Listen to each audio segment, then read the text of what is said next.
மாநிலம் பீதர் மாவட்ட நீதிமன்ற வளாகத்திற்கு பின்னால் SBI வங்கியின் ATM உள்ளது. இந்த ATMில் பணம் நிரப்புவதற்காக காலை 10:30 மணியளவில் வங்கி ஊழியர்கள் வேனில் பணப்பெட்டியோடு வந்தனர். இதற்கு ஸ்கெட்ச் போட்டு இருசக்கர வாகனத்தில் வந்திறங்கிய கொள்ளையர்கள் வங்கியின் ஊழியர்கள் மீது மிளகாய் பொடியை தூவினர். அப்போது கண்ணிமைக்கும் நேரத்தில் ஊழியர்களை துப்பாக்கியால் சுட்டதுடன் பணப்பெட்டியை தங்கள் வந்த இருசக்கர வாகனத்திலேயே ஏற்றிக்கொண்டு சென்றனர். இதனை சுற்றியிருந்த மக்கள் கல்வீசி தடுக்க முயன்றும் அவர்கள் தப்பினர்.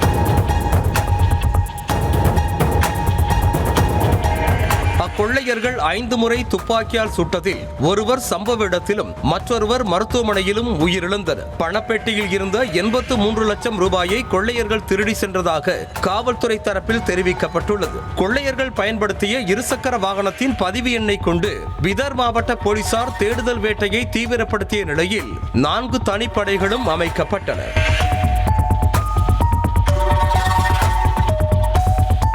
கொள்ளை சம்பவம் பெரும் பரபரப்பை ஏற்படுத்தியதை அடுத்து போலீசார் நெருங்குவதற்குள் தப்பிக்க வேண்டும் என நினைத்து காய் நகர்த்திய கொள்ளை கும்பல் சத்தீஸ்கர் மாநிலத்திற்கு தப்பிக்க முற்பட்டு பேருந்தில் டிக்கெட் முன்பதிவும் செய்துள்ளனர். இந்த நிலையில் டிராவல்ஸ் பிக்கப் வாகனத்தில் கொள்ளை கும்பல் கையில் பணப்பையோடு சென்றனர். விசாரணை களத்தில் களமாடி குற்றவாளிகளை நோக்கி நகர்ந்த போலீசார் கொள்ளை கும்பல் சென்ற டிராவல்ஸ் வாகனத்தில் கண் வைத்தனர். கொள்ளை கும்பல் சென்ற அதே வாகனத்தில் போலீசார் ஏறி சென்றனர். இதனை அறிந்த கொள்ளை கும்பல் துப்பாக்கி சூடு நடத்தி தப்ப முயன்றனர். அப்போது இரு தரப்பினரிடையே மோதல் ஏற்பட்டதை அடுத்து இருவர் தப்பி ஓடிய நிலையில் ஒருவர் மட்டும் போலீசின் பிடியில் வசமாக சிக்கினார். கொள்ளை கும்பல் சுட்டதில் பேருந்தின் மேலாளர் படுகாயமடைந்தார்.